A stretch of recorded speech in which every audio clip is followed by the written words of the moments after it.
Hi, good morning, my dear student. Today we are going to discuss your class 11th history, chapter 9, industrial revolution.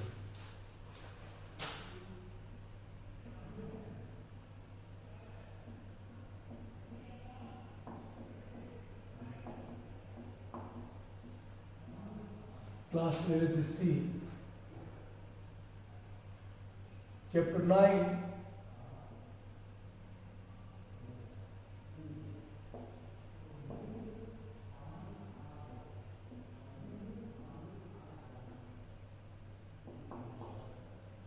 industrial revolution. My dear student, if you have remember where I told you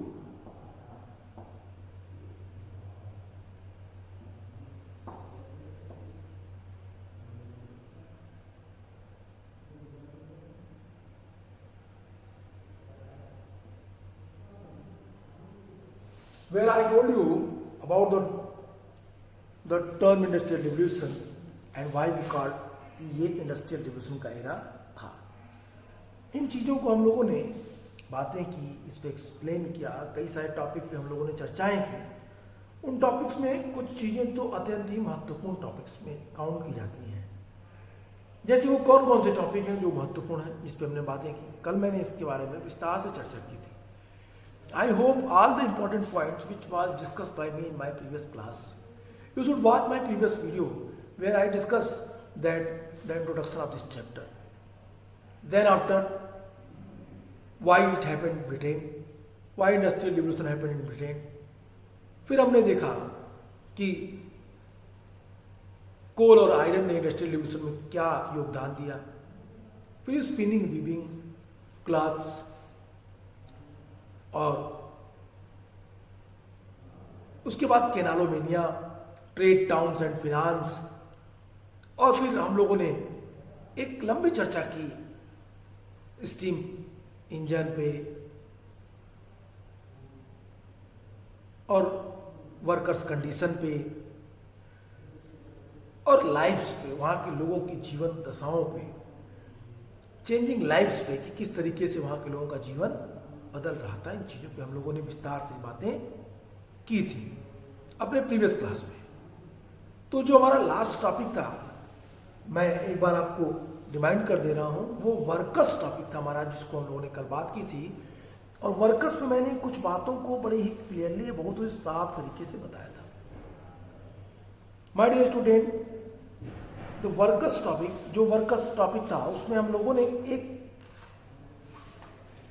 जो main M था मेरा इस topic को explain करने का, वो ये कि दो ग्रुप था। एक वो ग्रुप जो ये सोचता था कि हम ज़्यादा से ज़्यादा इनकम प्राप्त कर लें और शहरों की इमरजेंस में, शहरों के डेवलपमेंट में उनका आर्थिक रूप से योगदान बढ़ते जा रहा था। दूसरा वो ग्रुप था जो सिर्फ एज ए वर्कर्स काम कर रहा था, उसके डेली वेजेस फिक्स थी, वो उससे ज़्यादा खर्च उस पर नहीं कर पा रहा था। It means what I am saying कि एक तरीके से उसकी लाइफ प्रॉपरली रन नहीं कर पा रही थी। द वर्कर्स टॉपिक में हम लोगों ने कई सारी चीज़ों पे पढ़ा था, बात की थी। दी वर्कर्स,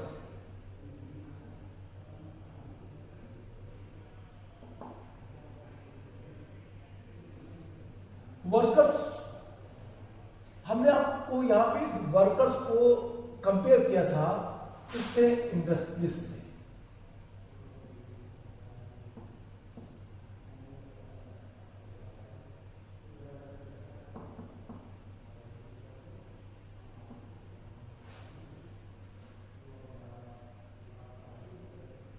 हम क्यों कंपेयर कर रहे हैं? Why? Because it is too easy to understand कि किस तरीके से हम इस पैराग्राफ को आसानी से समझ पाए। चलिए, मुझे लगता है थोड़ा छोटा है, थोड़ा और मैं बड़ा करूँ इसको। चलिए थोड़ा बड़ा करते हैं, आपको समझने में आसानी हो। ऐसा ना हो कि आपको वर्ड ही ना दिखे। दी workers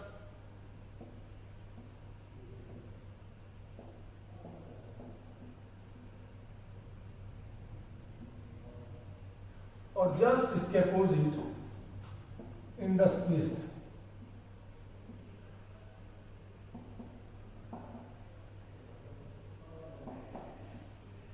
industrialist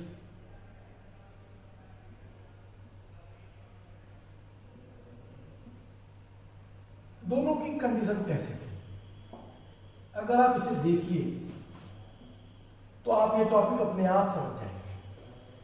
the workers mostly क्या थे? ये पीजेंट्स थे,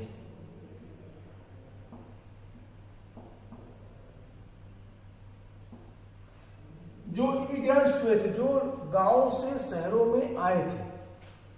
ओके, फिर इसके अलावा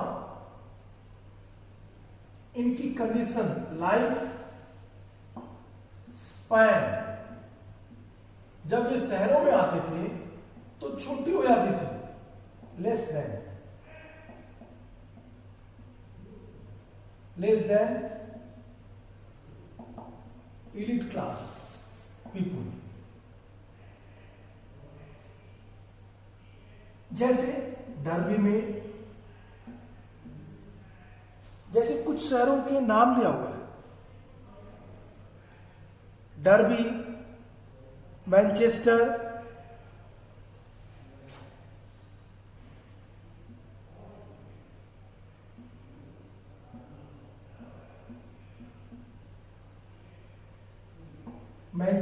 डर्बी, मैनचेस्टर, और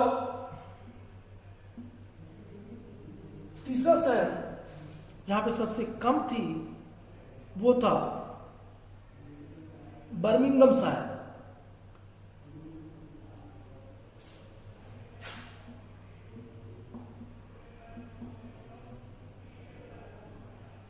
बर्मिंघम शायर। डर्बी में 23 थी लाइफ स्पैन। ऐसे ही मैनचेस्टर में 17 थी।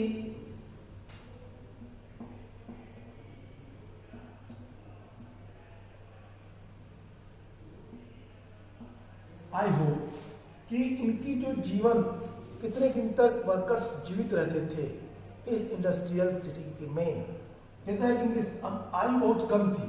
फैक्ट्रियों में काम करते वक्त इनके जो मेडिकल फैसिलिटी, जो फिजिकल इनकी फिटनेस थी, वो डे बाय डे खराब होती चली जा रही थी, और जिसका प्रभाव इनकी लाइफ पे पड़ता था। फैक्ट्रियों में काम करने वाले वर्कर्स की आयु डे बाय डे कम होती जा रही थी, गिरती जा रही थी। इसीलिए लाइफ स्पैन की बात करता है, कहता है कि it was less than the elite class people who lived in what? Out of the city. Derby में 21, मैनचेस्टर में 17 और बर्मिंघम शायर में 13। एक प्रॉब्लम लाइफ स्पैन की। दूसरी इनकी प्रॉब्लम, इनके पास प्रॉपर फूडिंग फैसिलिटीज नहीं थी।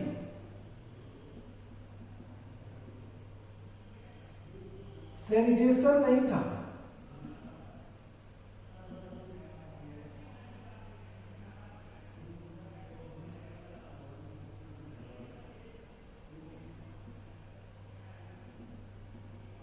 सैनिटेशन फैसिलिटीज नहीं थी, फूडिंग फैसिलिटीज नहीं थी, प्रॉपर हाउसेस नहीं थे। इन्हें स्लम्स एरिया में रहना पड़ता था। जो ये पीजेंट्स माइग्रेट होकर आते थे, इन्हें स्लम्स एरिया में रहना पड़ता था। मेडिकल फिटनेस नहीं थी, घर नहीं था, इंडस्ट्री के कारण polluted air, polluted water, polluted foods को इनको लेना पड़ता था, जिससे डे बाय डे इनकी उम्र, इनकी आयु घटती जा रही थी। Just opposite what happened with the E class people, industrialist. इन्होंने क्या किया? इन्होंने अपना पूरा सिनेरियो बदल दिया। अब ये they migrate himself, they settled,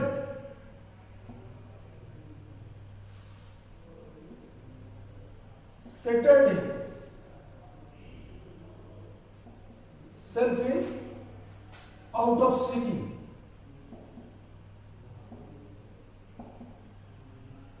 गांव में चले गए, गांव में जाकर के शुद्ध वायु, क्लीन वाटर, एयर, इनको वहां पे गांव में प्राप्त हो जाती थी, जो कि शहरों में प्रॉपर अवेलेबल नहीं थी।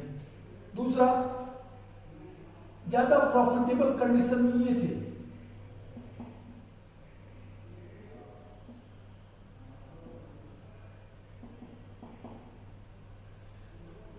इनकम सबसे अधिक इनको मिलती थी, काम वर्कर्स करते थे। वर्कर्स क्या हुआ, यहां पे न्यूक्लियर फैमिली शुरू हो गई।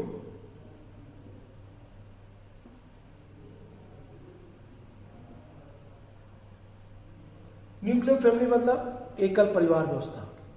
एड्रेस बदल गए इनके,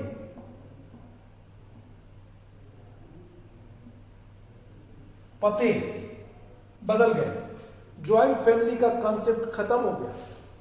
जस्ट अपोजिट हमें एलिट क्लास में एक बड़े परिवार दिखाई देते हैं, एक संभ्रांत लोग दिखता है, एक आसानी से जीवन जीते हुए लोग दिखाई देते हैं। My dear student, these are all points I discuss in your previous class, but only for your, क्या करने के लिए, आपको एक बार रिमाइंड करने के लिए मैंने इन टॉपिक को फिर से बताया। If you will see the topic, if you will read the paragraph, a survey in 1842 the revealed, चलिए मैं इन सबको हटा देता हूं।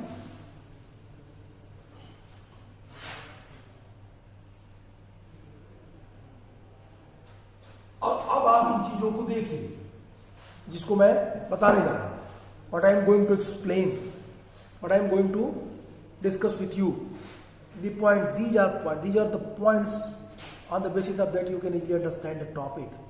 कहता है कि the survey in 1842 revealed that the average lifespan of worker was lower than that of any other social group in cities. It was 15 years in Birmingham, 17 years in Manchester and 21 years in Derby. More people died and died at younger age. More people died and died younger age because the life span that was very less than all the group who lived in city. It is very clear, informed by author. कहता है आगे कि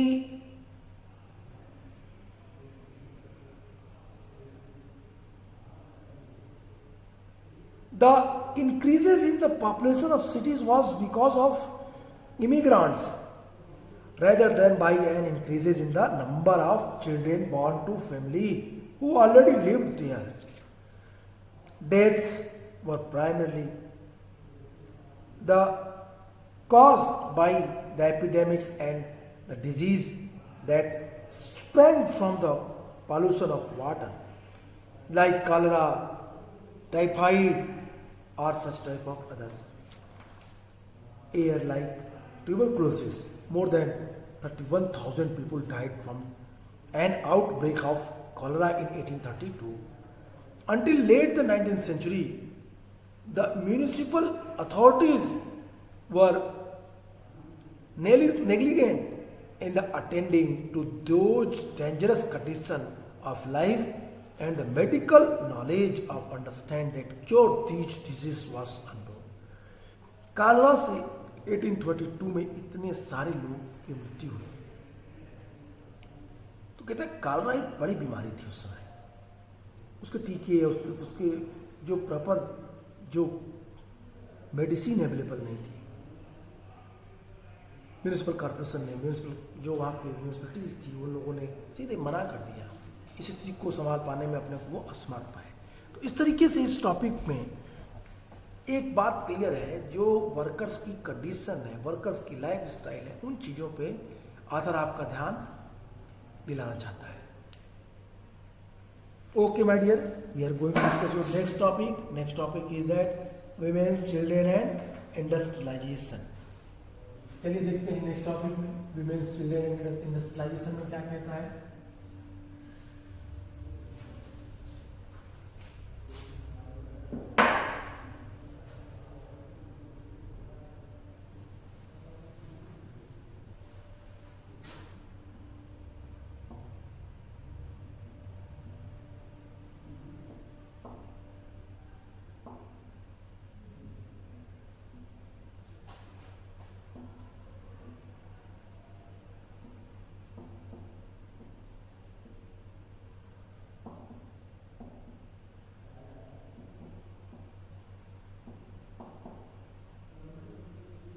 women's, children and industrialisation.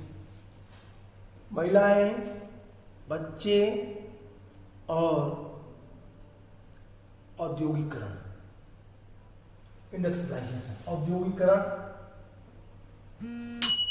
Why I am saying this word industrialization?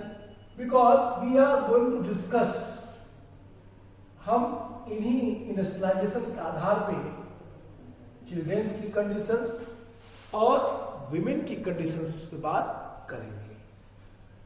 दोनों की परिस्थितियां कैसी थीं, दोनों लोग कैसे सोसाइटी में सरवाइव करते थे, इन चीज़ों पे हम डिस्कस करके इसको एक्सप्लेन करने का प्रयास यहाँ पे समझेंगे, करेंगे। I hope this is very very interesting matter with you, कि आप जब इन चीज़ों को समझेंगे तो आपको लगेगा कि इंडस्ट्रियलाइजेशन में कितनी बुरी स्थिति थी विमेंस की। विमेन ऑलरेडी ज़्यादा घंटे उनको काम करना पड़ता था, डिफ़िकल्ट सिचुएशन में, उनके डेली वेजेस भी मेल की तुलना में कम थे। और फिर जो चिल्ड्रेन की अवस्था थी वो तो इससे भी बुरी थी। That was one of the worst condition, एकदम सबसे बर्बाद, सबसे खराब स्थिति थी जब इस बच्चों के साथ जो होता था। I hope you are getting what I want to tell you my dear student. मैं उन चीज़ों पे आपका ध्यान दिलाना चाहता हूँ जो उनके साथ होता था, जो औद्योगिकरण की स्थिति थी। My dear, as the topic what I mention on board, according to that, if you will think in your mind at what condition, what the problem, what faced by women and children during industrialization, then you can easily understand this whole paragraph and this topic also. Industrialisation के समय, industrial revolution के समय women's और children's के जो working style थे, काम करने के तरीके थे, उसमें पर्याप्त बदलाव आए, महत्वपूर्ण चेंजेज हुए उसमें। जो रूरल एरिया के, जो पुअर फैमिली के बच्चे थे, वे हमेशा घर में या खेत में अपने पेरेंट्स के साथ या अपने रिलेटिव्स के साथ उनके सुपरविजन में तमाम तरह के काम किया करते थे। दिन या मौसम के अनुसार उनके काम के तरीके भी बदलते थे। इस प्रकार गांव में औरतें भी थीं जो अपने हस्बैंड के साथ खेतों में काम पे जाती थीं और सक्रिय रूप से फार्मिंग में हिस्सेदारी लेती थी।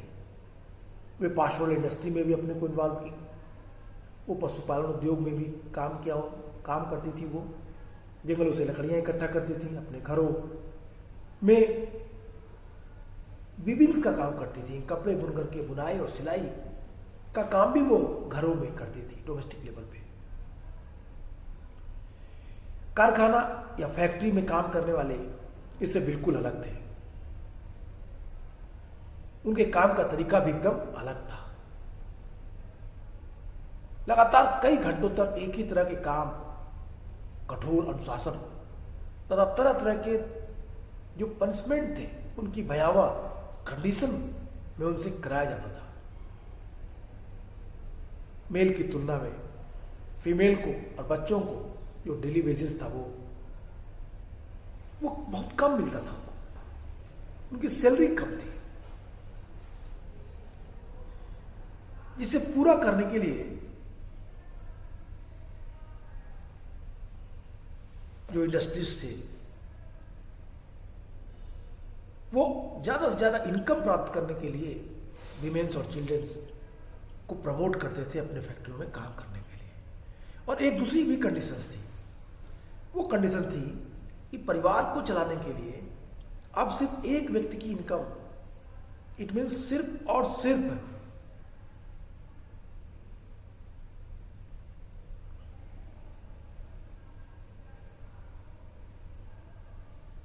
एक मेल मेंबर के जॉब से जो इनकम प्राप्त होती थी उससे परिवार नहीं चल सकता था। अब फीमेल को भी काम करना पड़ा। तो शहरों में मेल और फीमेल दोनों ने काम किया। यहीं से एक्सप्लॉयटेशन, यहीं से तमाम सारी जो over uses of their work शुरू हुआ। अब जो मेल मेंबर थे उनकी मजदूरी बहुत कम होती थी, उससे अकेले घर का खर्च नहीं चल सकता था, जिससे पूरा करने के लिए फीमेल को और चिल्ड्रन को भी काम करना पड़ता था।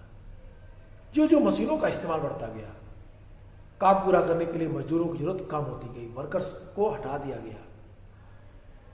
उद्योगपति जो इंडस्ट्रियलिस्ट थे वो फीमेल और चिल्ड्रंस को ज़्यादा प्रेफर करते थे मेल की तुलना में। आदमी को काम पे लगाने की तुलना में जो इंडस्ट्रियलिस्ट थे वो चाहते थे कि फीमेल मेंबर और बच्चे उनकी फैक्ट्रियों में काम करें। क्यों? इसके पीछे का कारण क्या था? Without any doubt you can assume कि इनके डेली वेजेस कम रहे होंगे, पहला पॉइंट।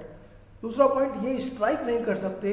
तीसरा पॉइंट, जिस तरीके से इंडस्ट्रियलिस्ट चाहें उस तरीके से ये इनको मोल्ड कर सकते थे। इसीलिए वो ज़्यादा प्रेफर करते थे मेल की तुलना में फीमेल और चिल्ड्रंस को अपनी फैक्ट्रियों में एज ए वर्कर काम पे लेने में।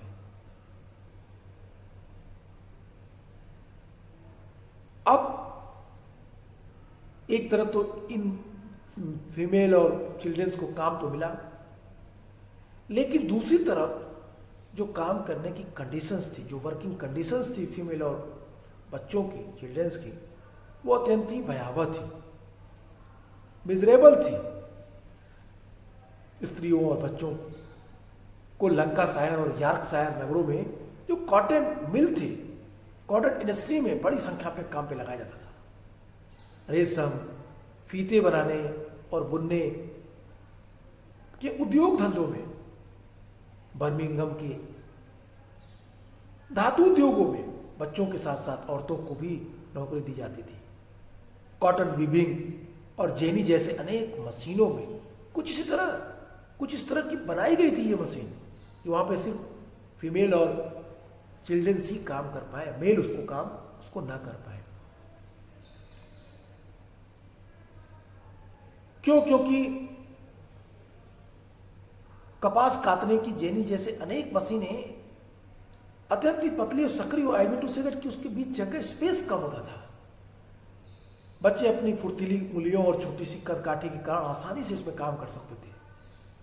बच्चों को अक्सर कपड़ा मिलों में रखा जाता था, क्योंकि वहां पे सटा कर रखी गई मशीनों के बीच छोटे बच्चे आसानी से आ जा सकते थे। कम स्पेस में अधिक मशीनें रख दी जाती थीं, उसमें बच्चे आसानी से आ जा सकते थे। बच्चों से कई घंटों तक काम लिया जाता था।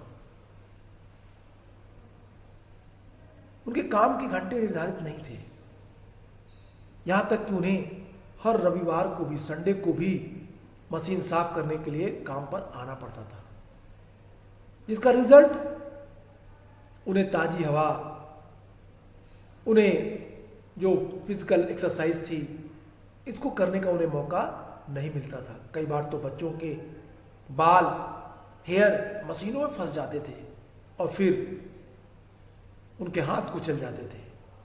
यहाँ तक कि बच्चे काम करते करते इतने थक जाते थे कि उन्हें नींद आती थी और फिर वो मशीनों में गिरकर उनकी मौत हो जाती थी, वो मृत्यु को प्राप्त कर जाते थे।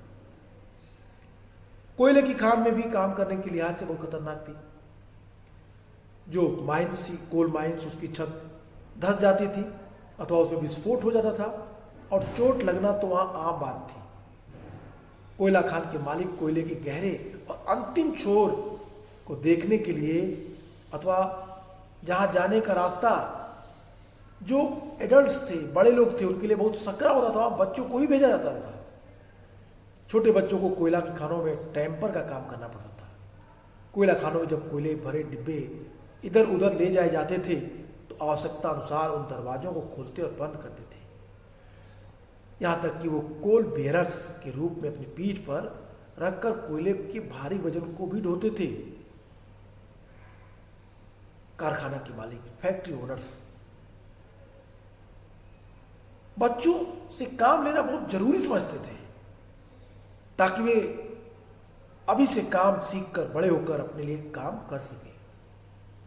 ब्रिटिश फैक्ट्रियों के जो रिटेन डॉक्यूमेंट्स थे, जो अभिलेख हैं, उससे प्राप्त होता है, उससे जो एविडेंस मिलते हैं, उससे पता चलता है कि फैक्ट्री मजदूरों में से लगभग आधे ने तो वहां 10 साल से भी कम उम्र के बच्चे थे और 28% मजदूरों ने वहां 14 ईयर्स से कम आयु में काम करना शुरू कर दिया था। मतलब जो एविडेंस मिले इन फैक्ट्रियों के, जो रिटेन डॉक्यूमेंट्स थे ब्रिटिश फैक्ट्रियों में काम करने वाले मजदूरों के, उससे ये बात क्लियर मालूम चलती है कि फैक्ट्रियों में काम करने वाले जो लोग थे आधे से अधिक 14 ईयर से कम आयु के थे।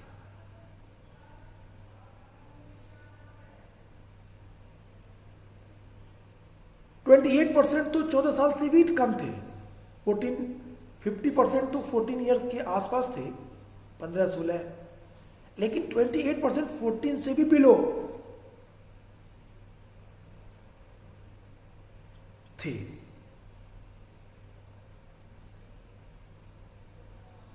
औरतों को, फीमेल को, वुमेन को मजदूरी मिलने से न केवल फिनेंशियल उनको इंडिपेंडेंट मिला, बल्कि उनकी सेल्फ रिस्पेक्ट में भी वृद्धि हुई। लेकिन इससे उन्हें मतलब फीमेल को जितना लाभ नहीं हुआ, उससे ज़्यादा उनको हानि और अपमानजनक परिस्थितियों के कारण बहुत सारी दिक्कतों का सामना करना पड़ा।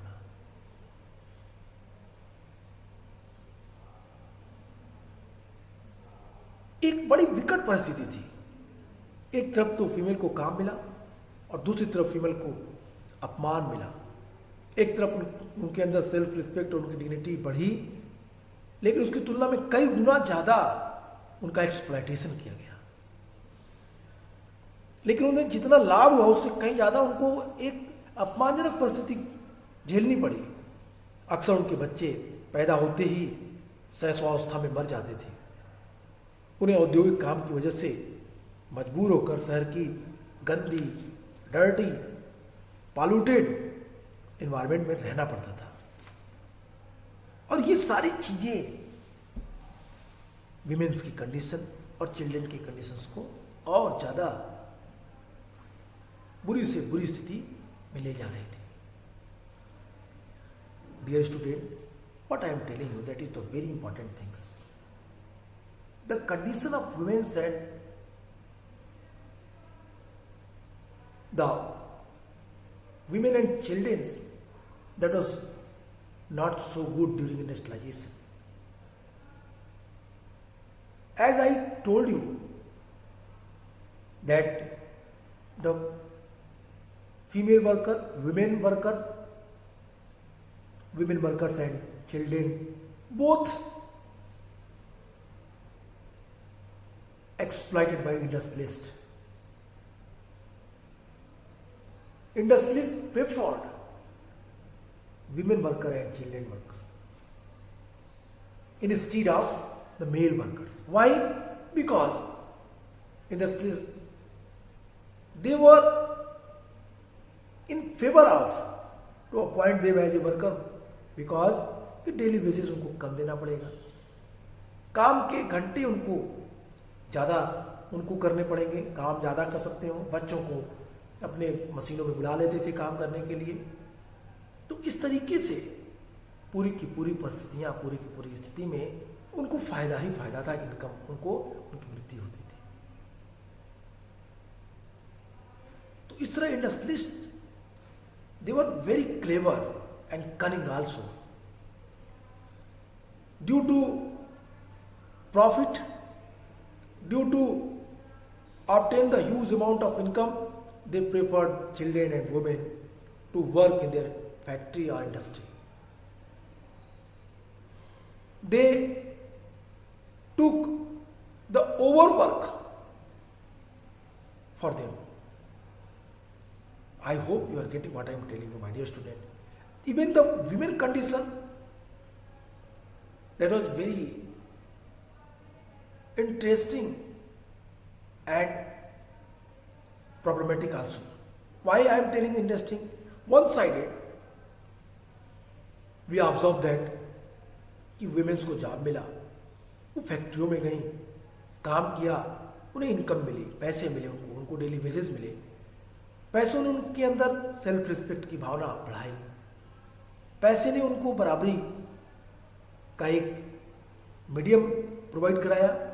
लेकिन दूसरी तरफ उन्हें जितना ये सुविधाएं मिली नहीं, उससे कई गुना ज़्यादा उनके एक्सप्लॉयटेशन बढ़ गए।